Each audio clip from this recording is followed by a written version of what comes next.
Today we're talking about Trump again. He's leaving UNESCO. It's our basic video for Wednesday, July the 23rd, 2025, France, right? And let's look at our words first of all. Our words, we have setback, 2 syllables, setback. Cooperation, 5.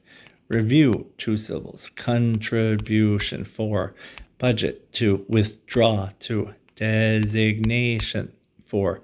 Mismanagement, 4. Relief, 2. And agency, 3 syllables. 3 syllables. Okay. Let's look at this. The United States will withdraw from UNESCO, the UN's culture and education agency, as President Trump continues to exit international organizations. Well, not UNESCO, UNESCO. Right? A lot of Koreans know UNESCO. There's lots of UNESCO things here in South Korea too. This decision follows similar moves from Trump's first term when he left the WHO, UN Human Rights Council, and climate agreements. That's not good. I think it's bad news. Experts say the move is a major setback for UNESCO, which promotes cooperation in education, science, and culture. UNESCO is important. The US, the United States, had rejoined under President Biden, but is now pulling out again. In and out, right? UNESCO is widely known for naming World Heritage sites like the Grand Canyon. The US originally joined in 1945, withdrew in 1984, and rejoined in 2003. I think under the Bush administration, President Bush, right, in 2003, it was President Bush that rejoined. Now, Trump plans to cut funding to other agencies, such as the Palestinian relief group UNRWA. That's not good. The decision is part of a broader review of U.S. participation in the UN to be completed in August. So I guess that's why they're leaving, because of this review. The U.S. currently provides a reduced contribution to UNESCO, now only about 8% of its budget. So it's not a huge amount, but it's still not good that they're leaving, right? What organization is the United States planning to leave, UNESCO or NATO? What is UNESCO best known for? Designating World Heritage sites or organizing military alliances?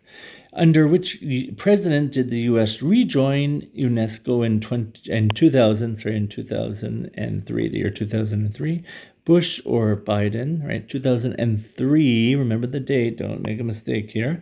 How much of UNESCO's budget does the U.S. currently provide? 8% or 25%? And what is the reason for the U.S. withdrawal according to the article? Review of participation in UN agencies where UNESCO denied U.S. entry. That makes no sense, right?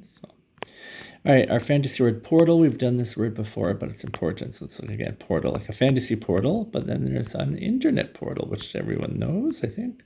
Portal, a magical doorway that allows people to travel to another world or place. Wow, that would be fun, maybe. Portal, a main website or gateway to information or services online. Very important, right? If you want to do work on the internet. Pronunciation. See, spelling Portal, but in North America, we often change the T sound to a D sound. So we're going to say dull, dull, dull, dull, dull, dull, dull, and then pour. Here's the emphasis. So there's 2 syllables, 1 and 2, with emphasis on the first. Portal, portal, portal, portal, dull, portal, portal. The hero stepped through the glowing portal and vanished into another realm. Students can check their grades on the school's online portal, right? Portal. All right. Weather, Mexico City, Mexico, high of 22, a low of 12, and it will be partly rainy. Mumbai, India, a high of 29, a low of 27, and partly rainy. No, rainy. Let's just say rainy. And Seoul, South Korea, high of 33, a low of 25, and partly rainy. It's rain everywhere, right? Tomorrow. All right, guys, that's it. I hope you have a good one, and I'll see you next time. Bye-bye.